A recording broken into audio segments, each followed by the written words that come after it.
ద్వాపరయుగంలో పాండవులు రాజసూయ యాగం నిర్వహిస్తున్నారు. హస్తినాపురంలో రాజసభలో రాజులు, మునులు, యోధులు అందరూ సమకూరి ఉన్నారు.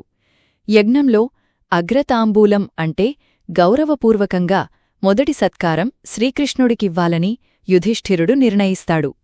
అక్కడే కూర్చున్న శిశుపాలుడు, కృష్ణుడి అత్తకొడుకు, ఈ నిర్ణయాన్ని తట్టుకోలేడు.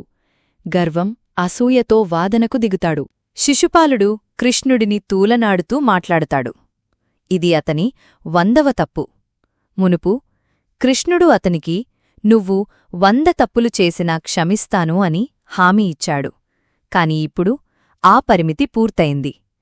కృష్ణుడు మెల్లగా లేచి కుడి చేతిని పైకి ఎత్తి సుదర్శన చక్రంను ధరిస్తాడు. చక్రం వెలుగులు వెదజల్లుతూ గాలిని చీల్చుకుంటూ శిశుపాలుడి మెడకు తాకుతుంది. సుదర్శన చక్రం తిరిగి కృష్ణుడి చేతిలోకి వస్తున్నప్పుడు అతని చూపుడు వేలికి చిన్న గాయం అవుతుంది. గాయం చిన్నదే అయినా రక్తం ధారగా కారుతుంది. సభలో కూర్చున్న ద్రౌపది ఆ రక్తాన్ని గమనిస్తుంది. ఎలాంటి సంకోచం లేకుండా తన పట్టుచీర చివర భాగాన్ని చింపి కృష్ణుడి వేలితి కట్టేస్తుంది.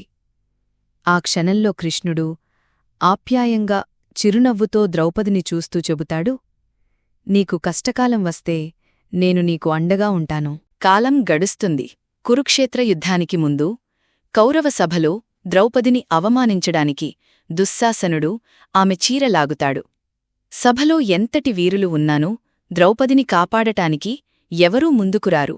ద్రౌపది ఇక కృష్ణ నీవే రక్ష అని వేడుకుంటుంది. కృష్ణుడు వెంటనే ద్రౌపదికి అనంతమైన చీర ప్రసాదిస్తాడు. దుశ్శాసనుడు అలసిపోయి పడిపోతాడు. ఈ సంఘటన జరిగిన రోజు శ్రావణ పౌర్ణమి.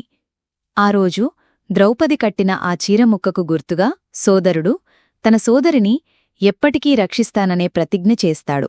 దీనినే రక్షాబంధన పండుగగా మనం ప్రతి సంవత్సరం జరుపుకుంటున్నాం. ఇప్పటికీ రాఖీ కట్టినప్పుడు కృష్ణుడు ద్రౌపదికి అండగా నిలిచినట్టే నేను కూడా నీకు అండగా నిలుస్తాను అని భావం ఉంటుంది.